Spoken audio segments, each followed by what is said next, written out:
Boa tarde, boa noite. Meu nome é Francis Matos e agora eu vou falar sobre o Projeto Integrador 2. O Projeto Integrador 2, ele dá um marco no seu trabalho porque ele envolve o professor e ele envolve os alunos.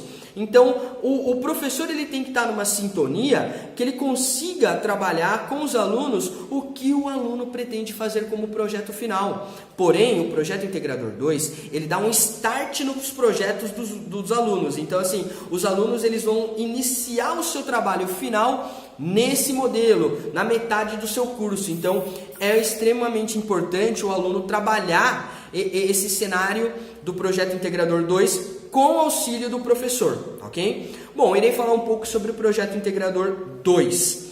O Projeto Integrador 2, ele tem uma carga horária de 40 horas e é dividido em 10 aulas também, né? Nesta etapa, iremos introduzir os alunos ao início dos seus projetos. E aí, nas primeiras aulas, iremos formar os grupos, vamos conversar com os alunos sobre a importância de trabalhar em grupo e dividir essas atividades.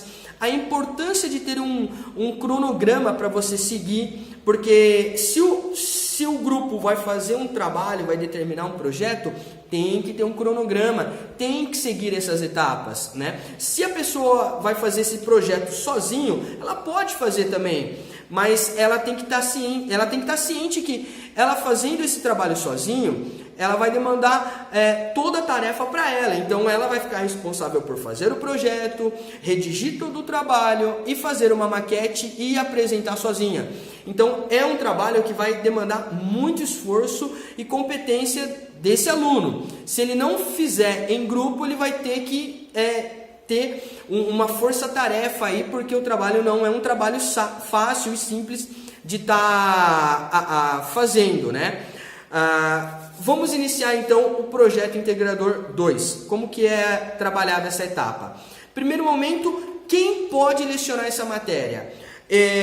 Quem pode? Muitas vezes o coordenador me pergunta: Francis, tem algum professor que você indica para lecionar essa matéria? Porque na verdade, por que os coordenadores, os professores vêm me procurar? Porque por eu ter passado, já ter uma certa experiência em projetos acadêmicos e ter uma experiência com apresentações de TCC, é algo que eu consigo passar para os alunos, eu consigo ministrar uma aula no formato padrão. E esse projeto eu apresentei à escola, e a escola adotou esse projeto como metodologia. Então, muitos me perguntam. O coordenador vira para mim e fala assim: professor Francis, quem pode lecionar essa matéria? Óbvio, quem pode lecionar essa matéria? Um professor que já passou por essas etapas, que ele já passou por fazer um TCC, passou por essas etapas acadêmicas.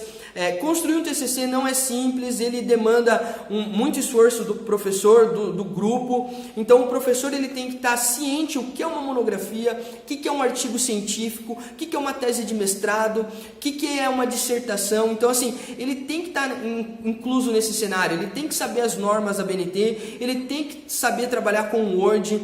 Se o professor não tem essas competências, infelizmente ele não pode participar desse quadro de aulas, porque ele não vai ser um professor apto, ele não vai conseguir passar confiança para os alunos, ok?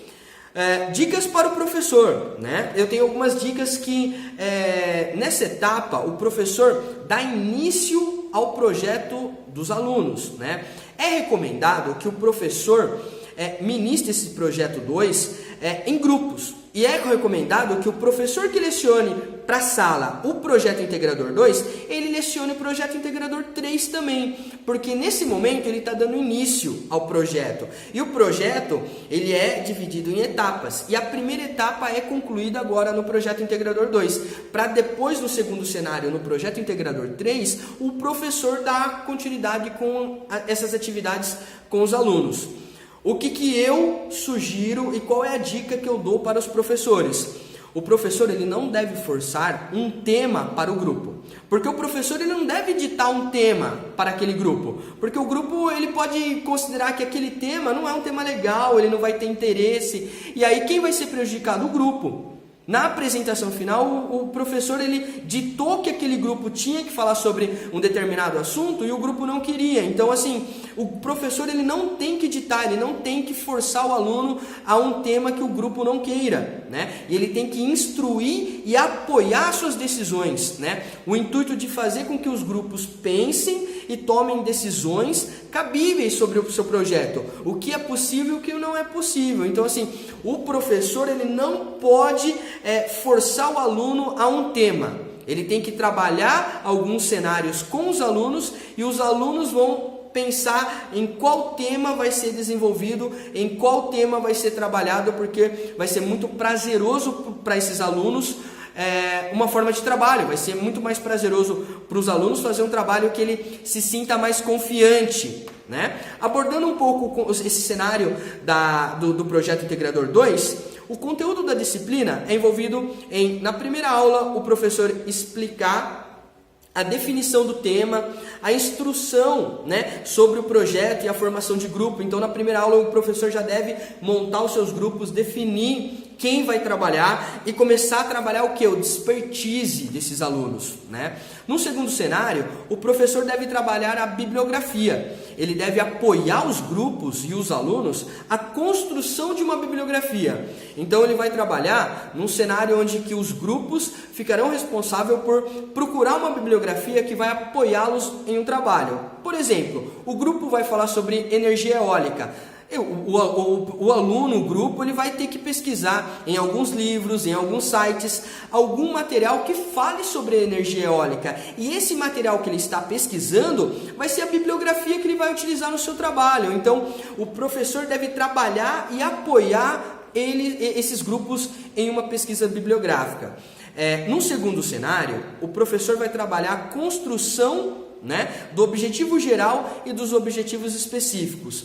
Porque no segundo cenário ali, onde foi trabalhado a bibliografia, voltado aos grupos trabalhar o problema e a justificativa. Então, os grupos têm que responder a um problema, responder sobre uma justificativa, o porquê que o grupo está fazendo um projeto relacionado àquele tema, qual que é o objetivo geral do grupo, qual que é o objetivo específico que o grupo quer trabalhar. E aí depois nessa sequência ele vai trabalhar a metodologia e o cronograma e um orçamento de seu projeto. Então, nesse primeiro cenário, o professor está instruindo ao aluno uma bibliografia. Essa bibliografia é extremamente importante para que o aluno saiba a base que ele vai estar tendo, né, sobre o seu projeto. E nesse cenário, ele vai estar abordando também a metodologia, um método que ele está utilizando para construir esse trabalho.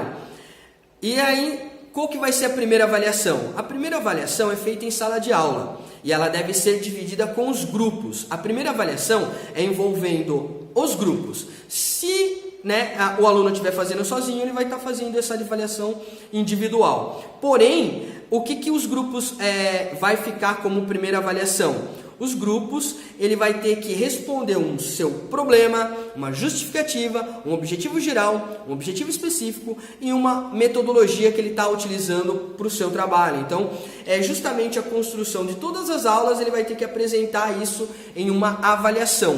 Essa avaliação normalmente é feita em grupo, porque eles vão ter que redigir todas essas informações do seu projeto. Na segunda etapa, damos início à fundamentação teórica. O que seria a fundamentação teórica? Seriam os fundamentos teóricos que os grupos irão apresentar em seu trabalho. Nessa etapa, é recomendado que os grupos trabalhem com 5 tópicos. Então, assim, no mínimo, o grupo tem que trabalhar com 5 tópicos relacionados ao conteúdo bibliográfico que eles estão abordando, né?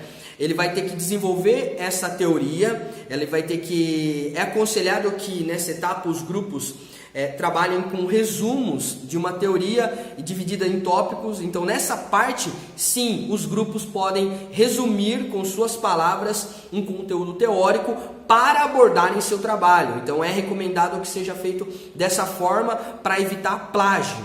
E na segunda parte, nessa finalização, né, ele vai, na 8ª aula mais ou menos, ele vai estar envolvendo em finalizar essa fundamentação teórica, finalizar esses tópicos. Então, quando eu recomendo que o aluno faça 5 tópicos, pode ter subtópicos também. Essa fundamentação teórica é a base teórica para que quem for ler o trabalho seja instruído ao que o grupo vai apresentar no final. Finalizando essa primeira etapa, o professor vai apoiar o grupo, o aluno que estiver fazendo esse projeto, dentro de todas as normas ABNT. Então, o professor ele vai dar uma revisada junto com o aluno para que o aluno insira aquelas normas ABNT dentro do seu trabalho. A segunda avaliação é simples. Estamos falando de um projeto. Esse projeto tem início, meio e fim. Nós estamos finalizando a primeira etapa do projeto. Então, nessa segunda avaliação, o grupo tem que apresentar um trabalho impresso, todo em aspiral, com capa transparente e com fundo preto. Então, ele tem que apresentar esse trabalho para o professor. Se ele não apresentar, ele vai acabar entrando na semana de recuperação, né? Nessa semana de recuperação, o aluno terá uma semana para justamente apresentar o seu projeto, apresentar o seu trabalho para o professor impresso, né? Não apresentando o trabalho impresso, o aluno está retido, o grupo está reprovado e terá que cursar a matéria novamente. É recomendado que o aluno não curse o projeto 3 se ele não concluiu o projeto 2, porque o início do projeto começa aqui, no projeto 2, e ele não consegue fazer uma conclusão de algo que ele não iniciou, ok? Muito obrigado, pessoal, por me acompanhar aqui no meu canal. Essas são informações da minha escola, a escola que eu leciono, ok? E que eu faço parte do corpo docente, e são informações para os meus alunos, ok? Muito obrigado e até uma próxima e até logo!